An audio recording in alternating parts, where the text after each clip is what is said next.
Olá para você que está ligado na programação da Rádio Defensoria. Está começando mais um podcast Entrevistas DPE comigo, Beatriz Prio.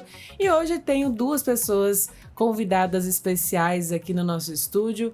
O professor Glaucio Ramos e a professora Celina de Assis, para falar de alguns projetos na área da educação muito legais aqui no nosso estado, na capital Boa Vista. E eu queria agradecer por vocês terem aceitado o convite e estarem com a gente aqui hoje. A gente que agradece. Muito obrigada pelo convite. Vou começar com a professora, porque ela que tem um projeto, ela falou até que nos bastidores já tem um pouco mais de 2 anos, né? Que é o projeto, aliás, é o Espaço Saber em Boa Vista. Como é que nasceu essa ideia, né? Na verdade, como isso nasceu no seu coração, primeiramente? E explica pra gente um pouquinho como é que ele funciona. Bom, o Espaço Saber, ele está no meu coração faz muito tempo. E agora, aposentada, né, das minhas funções de professora, eu resolvi, por conta de ainda querer ter uma atividade, transformar uma casa que eu tenho lá no bairro Tancredo Neves num espaço de leitura, né? E aí resolvi colocar esse nome, Espaço Saber. E ele nasce primeiro desse sonho de ter um projeto social. Depois de uma demanda, né? A gente tem essa necessidade de que as crianças tenham um espaço onde eles tenham acesso a livros literários, né? Apesar da escola, mas o meu espaço ele nasce também de uma necessidade de que, sobretudo, crianças, né, mas que moram mais na periferia da nossa cidade, que não têm esse acesso, né, de levar esse acesso ao livro literário. E aí lá você recebe, em média, quantas crianças e Olha, como é que funciona? Agora eu já estou com 2 anos e meio, eu tenho, assim... Num atendimento semanal de criança, ali eu atendo 2 dias, terça e quarta-feira. Então, de forma fixa, eu já atendi ali por volta de pelo menos umas 50 crianças, né? Porque elas frequentam o espaço, elas saem do espaço. E como visitantes, aí, sinceramente, eu não tenho assim, um dado para te dar, mas ali de atendimento, de passagem de crianças que são frequentes lá no Espaço Saber, eu acho que a gente já deu conta de atender ali pelo menos umas 200 crianças já passaram por ali. De escolas públicas, de projetos, outros projetos que existem na cidade, da própria cidade, pessoas que vão nos visitar, então... A gente já tem um atendimento bem significativo ali. E esse projeto, né, qual o impacto que ele tem surtido, né? Qual é o efeito que tem resultado lá no bairro Tancredo Neves? Olha, eu diria que principalmente qualificando o aprendizado da criança na escola. Porque a grande maioria das crianças, das mães que me procuram, né, essa ajuda... são as crianças que estudam na rede municipal de ensino, né, aqui de Boa Vista, e que estão com dificuldade na aprendizagem, sobretudo na leitura. Então, ele tem esse primeiro impacto na questão do ensino-aprendizagem, mas como eu atendo bastante as crianças migrantes, hoje o Espaço Saber ele tem um impacto de acolhimento, porque a partir do momento que a criança ela frequenta o Espaço Saber e ela participa de todas as atividades que a gente faz ali, com música, com contação de história, com leitura de livros, né? Levando esse conhecimento da literatura, da poesia, da história, trazendo pessoas como o Glaucio para se apresentar lá. Nós já tivemos lá os nossos artistas locais, o Eliakim Rufino, o Neuber, o Pimentel, escritores. Então, assim, todo esse movimento, ele acaba resultando numa coisa muito positiva na vida da criança. E isso repercute lá na sala de aula, lá na escola, né? E aí, com relação às crianças migrantes, elas se sentem mais acolhidas pela escola, né? Por toda a experiência que ela passa dentro do Espaço Saber, ela chega de uma forma dentro da nossas escolas, de uma forma um tanto quanto estranha, tanto para quem recebe como para quem chega, né? E essa integração, essa acolhida, ela acaba também, o trabalho que a gente faz ali no Espaço Saber, ele acaba repercutindo nesse sentido. E aí, então, você fala do convite dessas pessoas, né, como Neuber, como Eliakim ali, levando também esse conhecimento cultural às crianças. E uma desses convites especiais, então, é o Glaucio, que está aqui, é de Pernambuco, né, e tem um projeto incrível por lá também, que no caso agora recebeu esse convite para estar no estado de Roraima, e consequentemente esse convite também para receber, para conhecer, né, o Espaço Saber. Na verdade, vamos começar pelo começo, né? Que te trouxe ao estado de Roraima, né? Como você chegou até a capital Boa Vista e conheceu, então, aqui a professora Celina? A palavra, né? A palavra que nos conectou, né, Celina? Exatamente. A palavra nos conectou. A palavra literária. A palavra literária. Fez essa ponte, né? Ela nos conheceu através das redes sociais, por conta do projeto que a gente tem em comum, né? Que é formar leitores para manter essa criançada lendo e com uma visão, com o imaginário ativo, né, crítico, que é fundamental. Então foi essa conexão via rede social que ela nos conheceu e fez essa ponte para que a gente estivesse aqui hoje. E eu tive o prazer de conhecer um projeto poderoso que ela realiza aqui, que é o Espaço Saber, que tem impactado a vida das crianças. Então, nosso projeto também em Pernambuco também está nessa linha. Nós começamos desde 2017 com um projeto itinerante de literatura. E aí, esse convite eu não posso deixar de dizer que foi uma ponte com o SESC, né? Ali através da Lisiane, né? Apresentei, né? Porque o Espaço Saber, eu não tenho recursos, né? Para fazer um convite como esse. E aí a gente fez ali a ponte com a equipe do SESC, né? E houve o convite do SESC para o Glaucio, né, para que ele pudesse hoje estar aqui contribuindo com a literatura aqui na nossa cidade, com as nossas crianças. Isso. E você falou que tem um projeto lá itinerante, né, que se chama... Leitura na Esquina. Isso, Leitura na Esquina, que desenvolve também outros projetos. Explica pra gente como é que ele é desenvolvido, né? O que é o Leitura na Esquina? Não, Leitura na Esquina é uma biblioteca itinerante, né? Em 2017 eu observei uma demanda de falta de bibliotecas escolares na minha cidade. Eu tinha acabado o doutorado, estava inquieto para fazer algum projeto que impactasse a cidade, então eu mandei fazer um trailer, convenci minha esposa dessa minha loucura. A gente financiou um trailer. Uma mulher que topa projetos desse é sensacional.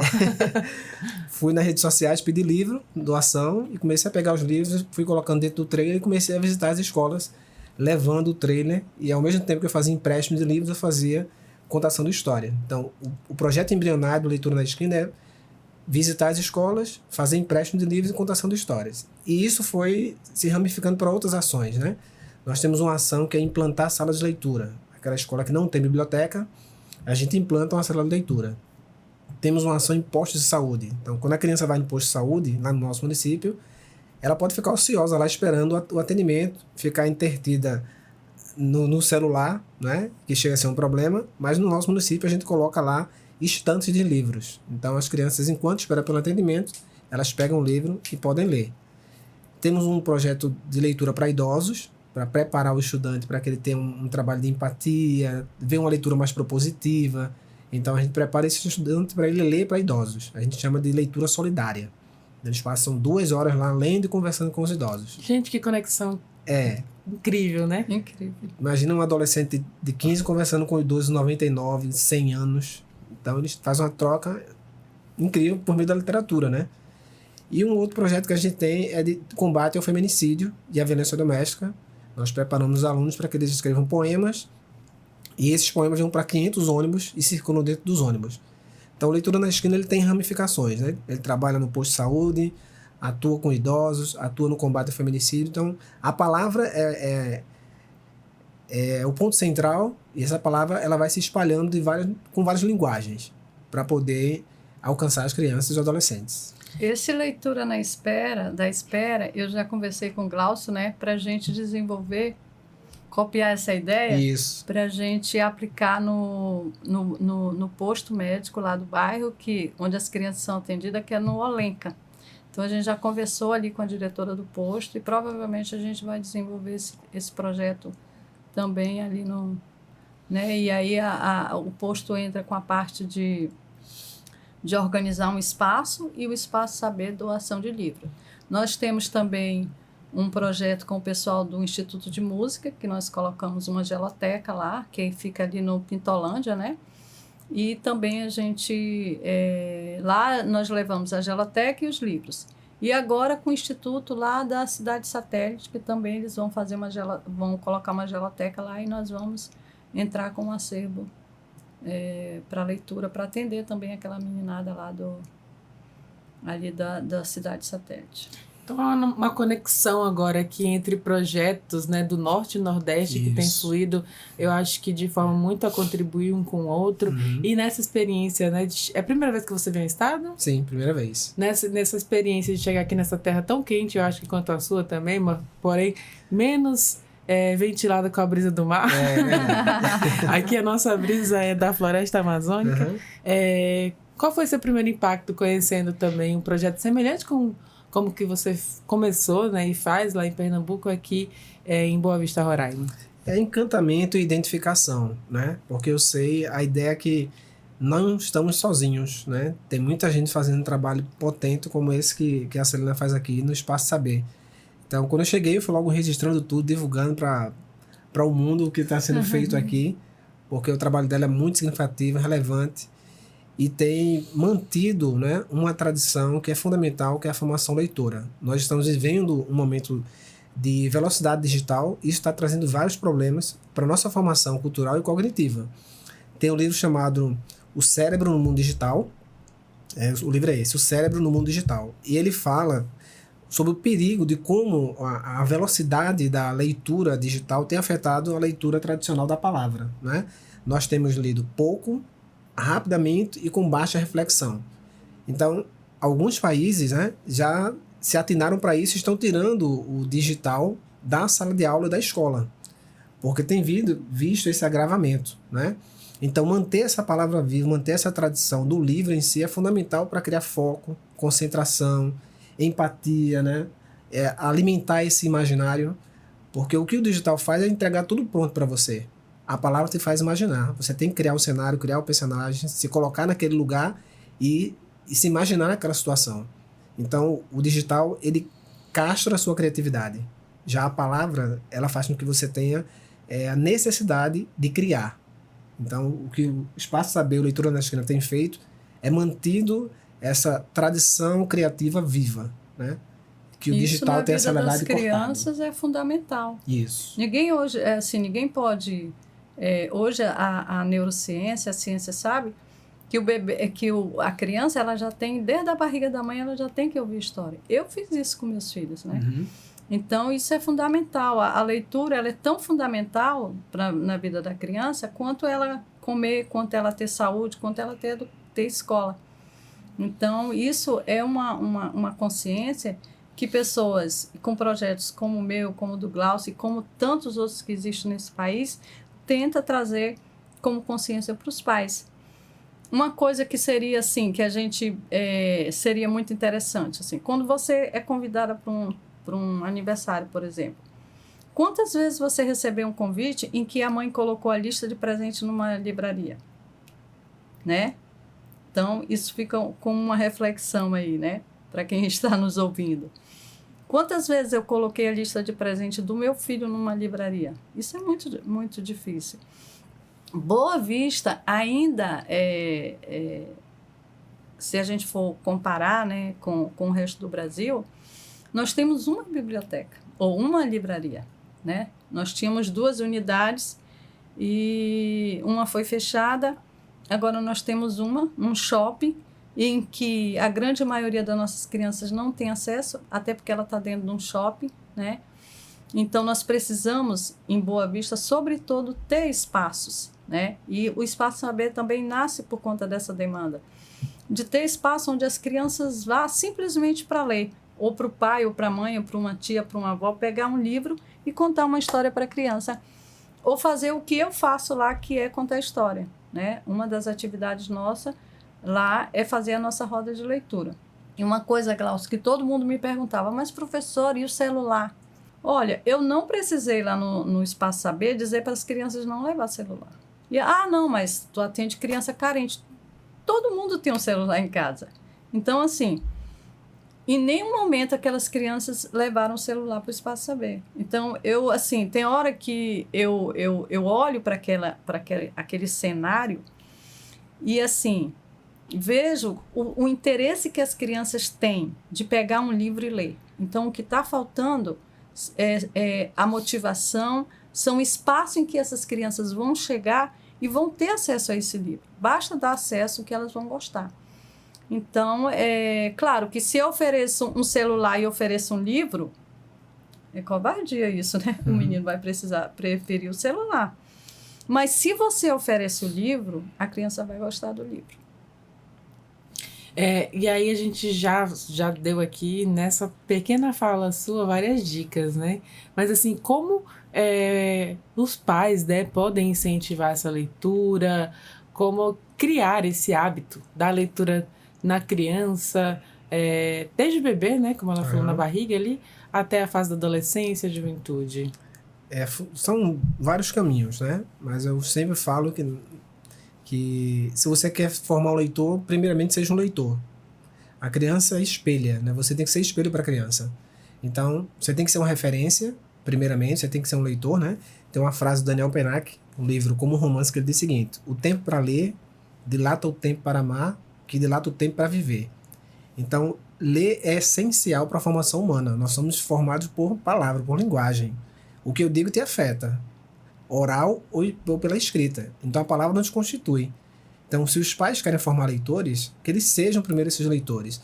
E falando externamente de maneira prática, deixe livros expostos em locais acessíveis para a criança. Então, o livro não pode estar escondido, ele tem que estar em um lugar exposto, acessível à criança, na altura da criança, né?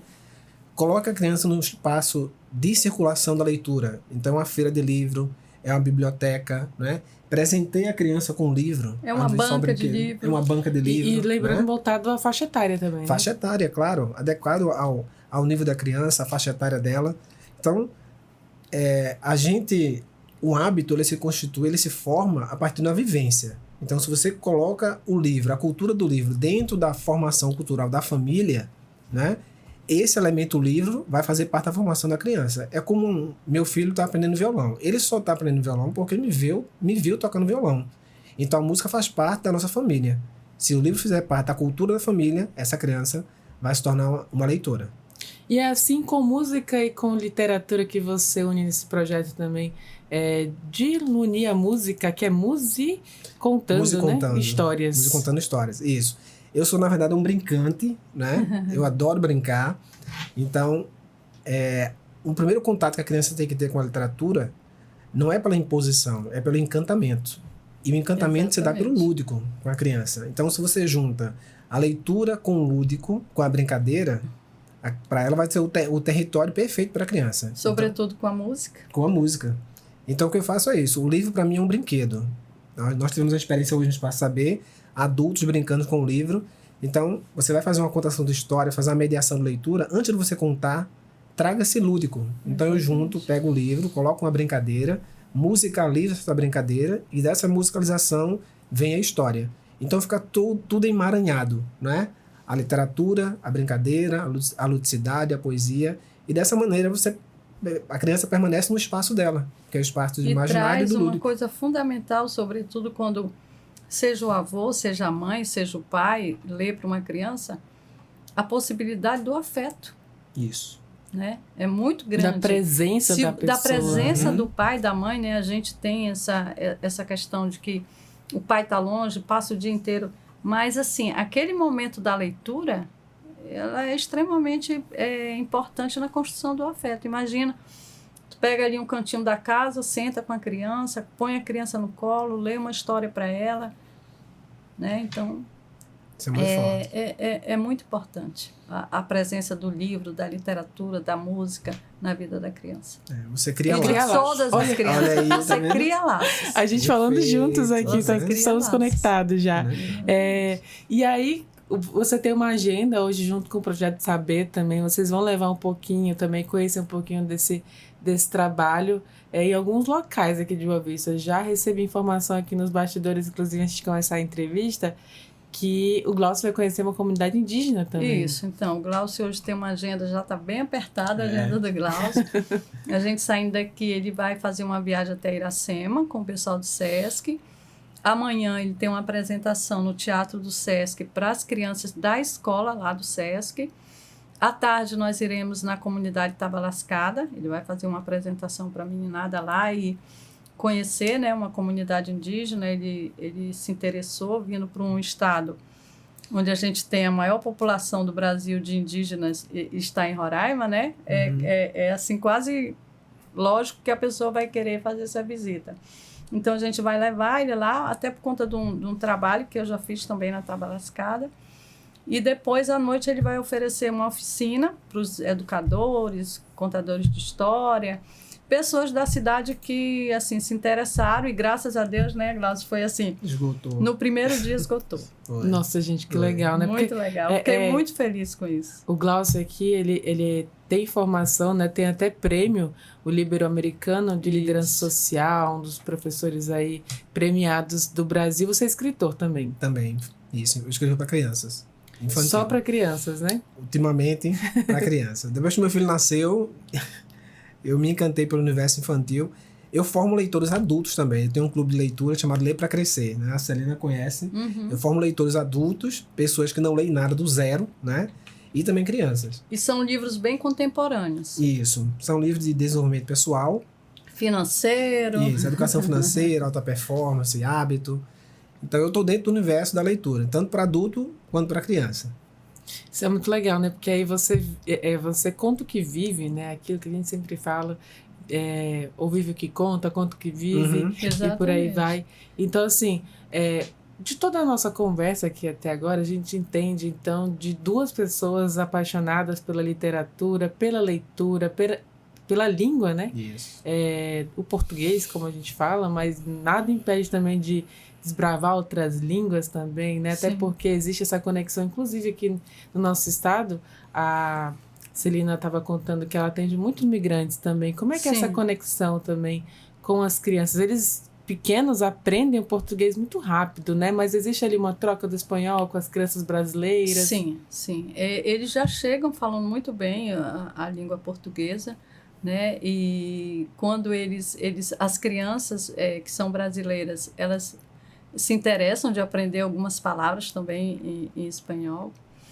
Se elas têm um tempo mais livre, assim, elas falam espanhol entre elas, as migrantes, mas a grande dificuldade delas é no contexto mesmo da escrita, né? Eles até, para ler e para escrever. Então, essa é a grande procura dessas mães, junto com essas crianças, no Espaço Saber. Elas querem mesmo que a gente ensine a língua portuguesa na forma escrita, né?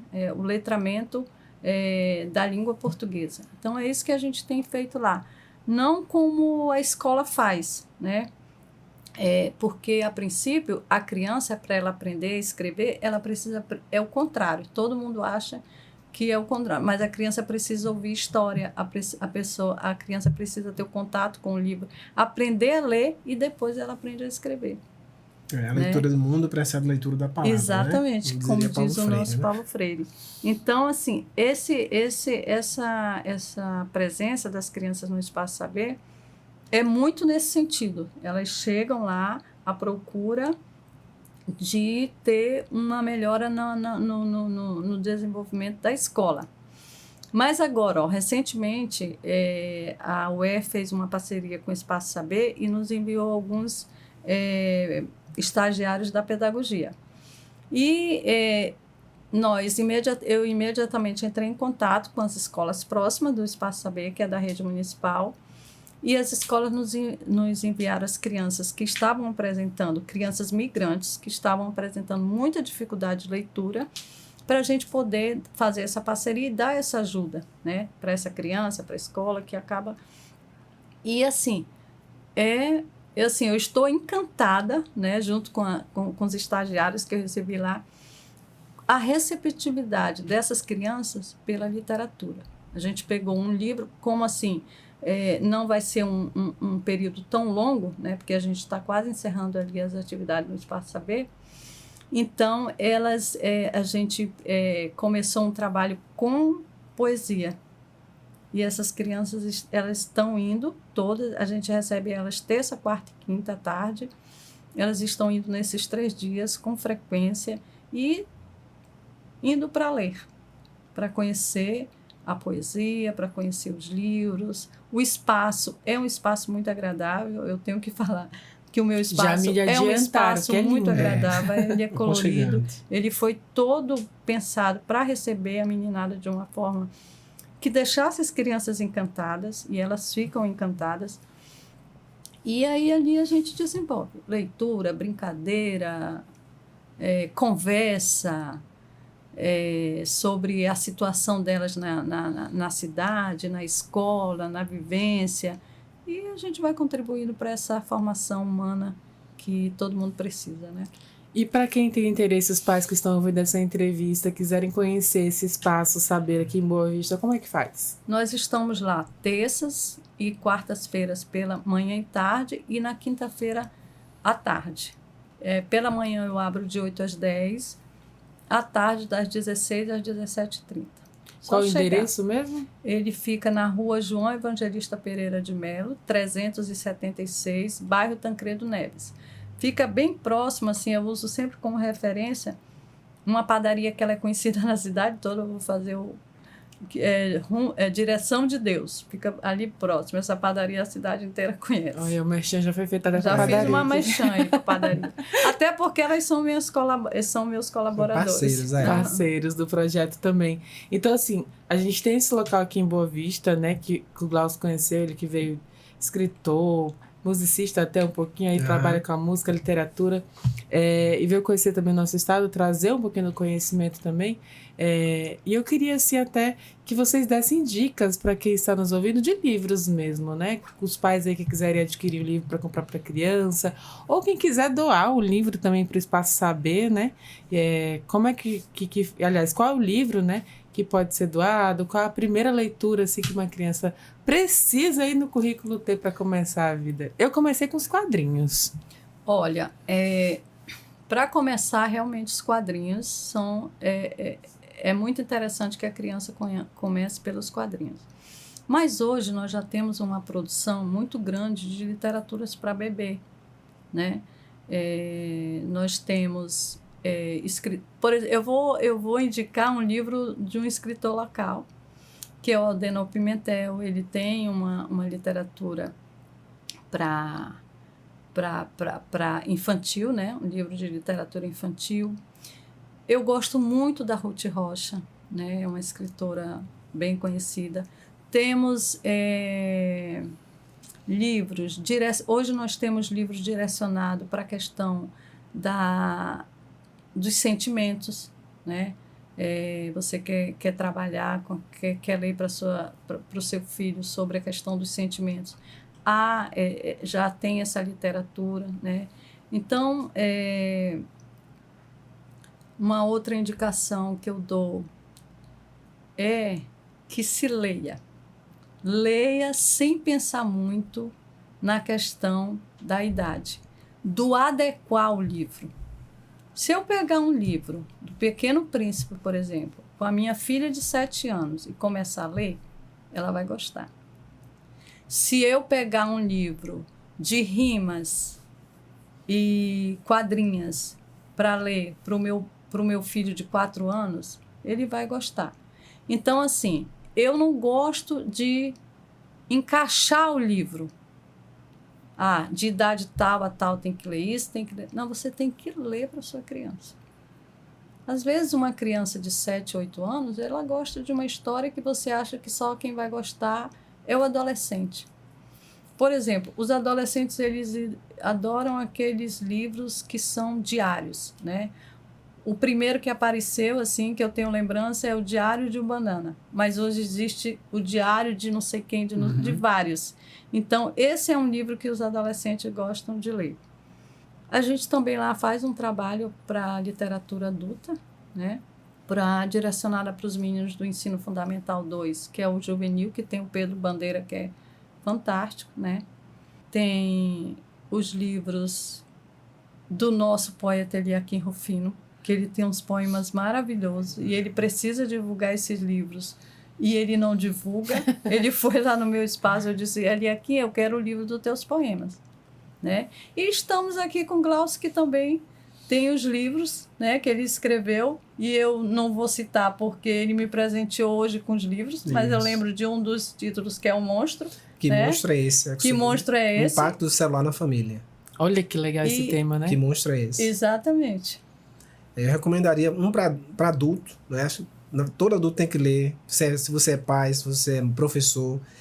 O título é impactante, mas a proposta é chocar. É o seguinte, o título do livro é Faça-os ler para não criar cretinos digitais. Faça-os ler para não criar cretinos digitais. É uma crítica do autor à massificação e o perigo digital para a formação leitura das crianças. Então, esse é um alerta que o autor nos deixa, né? E aí eu vou recomendar o meu livro aqui, Que Monstro é Esse? Que fala exatamente sobre como uma criança conseguiu salvar os pais do monstro do celular que estava fragmentando a família. Então é um livro para a família ler e ler com a criança, vale muito a pena. Que legal, viu? Eu adorei essa temática e da abordagem, né? Do livro. Espaço Saber tem lá. Vou lá dar uma olhada, então. Tá lá no Espaço Saber. Não, fiquei super curiosa agora, eu não conheço o Espaço Saber ainda. Eu não posso deixar de dar uma dica para professor, né? Afinal, eu sou professora. Então, para os professores eu deixo como dica de leitura o livro Diga-me, né? As Crianças, a Leitura e a Conversa, de Aidan Chambers, que é um escritor inglês. E essa dica que eu deixo para esse professorado que a gente tem aí da rede municipal, da rede estadual, que se interessar por literatura, de como abordar a literatura na sala de aula, leia esse livro aí, que ele é fantástico. Professora, eu queria até que a senhora pontuasse, eu me recordei aqui, que o Espaço Saber participou da ação solidária da Defensoria, né? Como é que foi essa experiência? Participou, foi uma experiência fantástica, porque eu pude primeiro levar isso para o conhecimento de uma maior quantidade de pessoas na minha comunidade, porque foi lá na Escola Tancredo Neves, né? Então, mais pessoas ficaram conhecendo o Espaço Saber. E como a nossa missão é dar acesso ao livro, então foi uma oportunidade de levar mais livros para as crianças. A gente sempre distribui livros nos eventos que a gente vai, nos eventos que a gente faz nas praças ali próximo do bairro. Foi uma oportunidade também de fazer isso. Então deve ter sido assim, de muito crescimento, né? De agregar valor também ao trabalho. Eu fiquei muito feliz quando a Defensoria chegou com o convite para que eu participasse daquele evento. Espero que todas as vezes eu seja chamada. Com certeza, né? Então, assim, eu vou deixar esse espaço também, que eu sei que vocês têm hora, têm compromissos no dia, mas fiquem à vontade para fazer as considerações também a respeito também da leitura, da literatura e da entrevista. Eu quero agradecer ao espaço, à Defensoria pelo convite, pelo espaço para falar de literatura, agradecer a Celina, ao Sesc e ao Estado de Roraima que tem me acolhido. E eu vou terminar com um texto do Daniel Pennac, que ele diz o seguinte: o tempo para ler é sempre um tempo roubado. Então não espere tempo para ler, porque você não vai ter, porque o sistema não vai deixar. Roube um tempo de algum lugar e leia. Bom, eu quero primeiro agradecer o Felipe Medeiros, que me fez o convite, né? E agradecer vocês pelo acolhimento aqui, agradecer o Glaucio por ter topado vir a Roraima. A gente sabe que vir para Roraima, às vezes, a logística nem sempre é tão fácil, né? Mas ele topou, né? Vim aqui conhecer o nosso estado, já está cheio de convites para voltar, graças a Deus. E dizer, deixar como recado final para os pais que leiam para os filhos, dê acesso aos seus filhos aos livros. É isso aí. Então é isso, muito obrigada. Que o seu trailer itinerante e vários outros projetos, né, continue percorrendo e levando as histórias do nosso país, né, literatura e, no caso, a música também, como que você leva a música, que o Projeto Saber também continue crescendo, de repente aí no futuro tem uma segunda unidade, né, outra sede também, e é isso, eu queria agradecer demais a vocês, muito obrigada mais uma vez e muito sucesso, viu? Muito obrigado. Nós é que agradecemos. Muito obrigada. E assim a gente encerra mais uma entrevista aqui, um podcast, na verdade, Entrevistas DPE. E eu te lembro que você pode ouvir essa e outras entrevistas acessando os canais oficiais da Defensoria Pública de Roraima, no YouTube, no Spotify e também no Deezer. Basta pesquisar por Defensoria RR. Muito obrigada pela sua companhia e até o nosso próximo encontro. Tchau, tchau!